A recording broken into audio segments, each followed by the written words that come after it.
What the heck is Target thinking? I mean, this is crazy, but this is what they always do. SJWs get into these companies, they double down, they keep going, and this is exactly what we can expect them to do going forward. Now, Target, if you don't know, in 2021, 2022 was hit with a boycott because they were putting all these like gay pride things in like children's sections of stores. They were literally trying to groom children with what was going on out there. And so a lot of conservative parents started boycotting the store. Its stock tanked. It used to be at like 200 plus a share. We're now seeing it down to like 90 a share because now tariffs are hitting too. But it really tanked back then. I think it hit a low of like 104, 105 back then. So it did half after all this stuff was going down. Massive problems going on with Target along the way.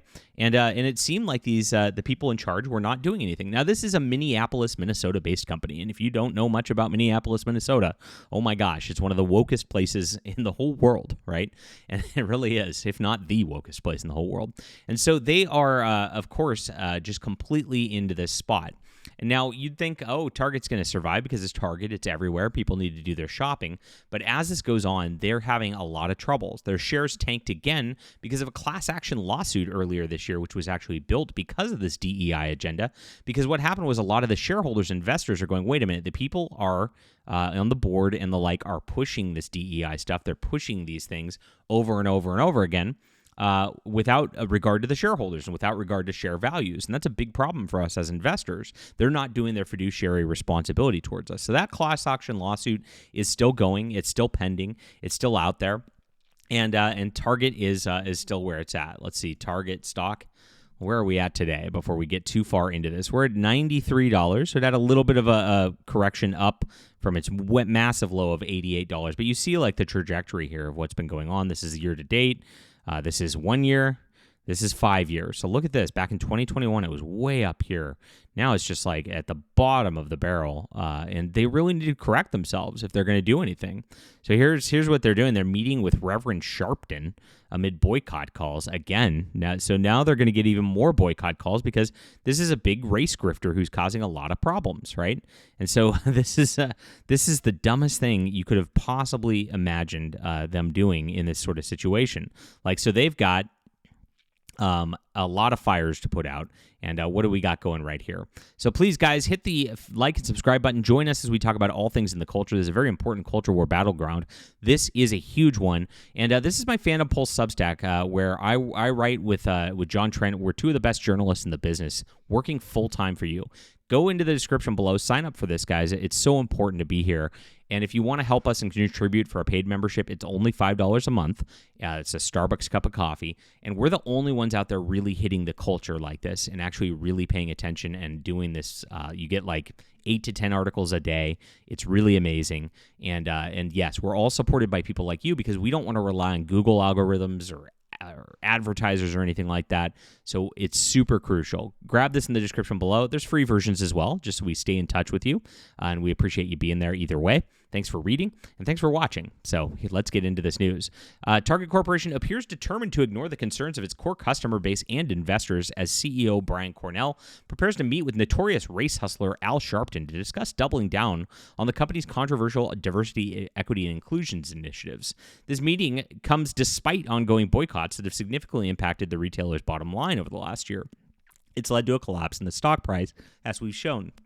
The retail giant's stock price did have a little bit of a surge at the end of the week, climbing 1.5%, but that was it. And, of course, the tariffs had it at huge lows before this all happened. Now, Cornell's decision to meet with Sharpton, who has a long history of inflammatory rhetoric, questionable financial dealings, demonstrates Target's prioritizing to appease activist groups rather than addressing legitimate concerns of everyday shoppers who have abandoned their retailer in droves.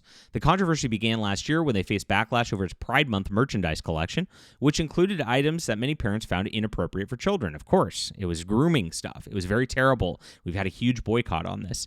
Rather than acknowledging these concerns as valid, Target characterized the customer response as threats and doubled down on its ideology. The stubborn refusal to course correct has hit them. They've had a 4.3% decline in comparable sales in Q1 2024. Customer traffic's dropped by 5%. That's a huge amount for a retail company like this. Retailers' operating income plummeted by 37.2%. And yet Cornell appears to be determined to continue to alienate customers. They're not going to reverse this. On the flip side, Walmart is kind of doing the opposite. They're just going with the flow. They're focusing on business. They're hunkering down. And while they're having some issues with tariffs as well, but everybody's going to for the short term until we get our manufacturing ramped up here in the United States to fix things on that level, they're not hurting like Target is. And this is an absolute crazy thing. So this is really absurd because they seem to be incapable of recognizing the direct correlation between its activism and declining sales. And so this is pretty interesting. So Wall Street analyst Jefferies still maintains a buy rating for Target, saying that it should be a target price of $195.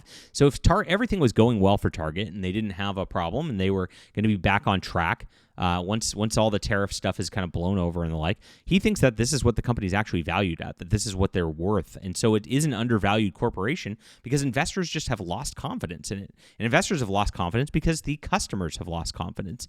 And so this is pretty interesting as it all goes along. Now, Sharpton is absolutely like the wrong answer to do this sort of thing. But you could see that all the mainstream media is just saying, oh, they're meeting a civil rights leader. Look at this, how they lie about what Al Sharpton is, who's just a complete grifter all the way around, right? And so this is so crazy that they're trying to push this. And Target asked for this meeting. Like, look at this. It's not even like him demanding it. They asked for it. And Sharpton says you can't have an election come and all of a sudden change your old positions, he says. If an election determines your commitment to fairness, then fine. What do you mean fairness? You have a right to withdraw from us, but we have a right to withdraw from you. I really hope these people do withdraw because it's so ridiculous. Like what a crazy thing. Why would you do this? Look at him posing and look at the line here. That if you do the line test, look at him leaning into Sharpton, how Sharpton's just sitting there. I'm the power here. The Target CEO is failing the line test pretty badly here, my friends. Not very good. And so you can see where they're going to have a big, massive problem here. I said if Cornell wants to have a candid meeting, we'll meet, he said, and so they did.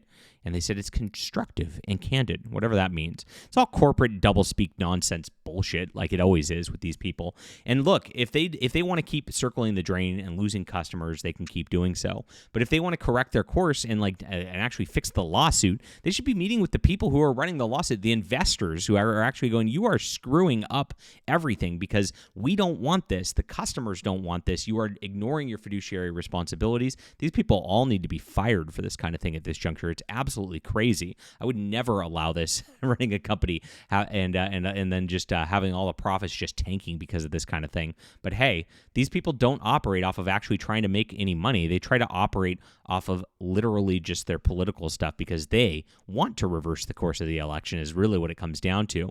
And they're not going to succeed in doing this kind of stuff. They're just going to piss people off more. That's what it does. Leave a comment down below with what you think about this. Please hit the like and subscribe button. And guys, check out my Phantom Pulse Substack in the description below. We're the only people out there that actually tell the news from the conservative perspective.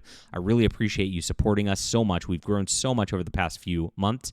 And thank you for being here. It's in the description below. We'll be back soon.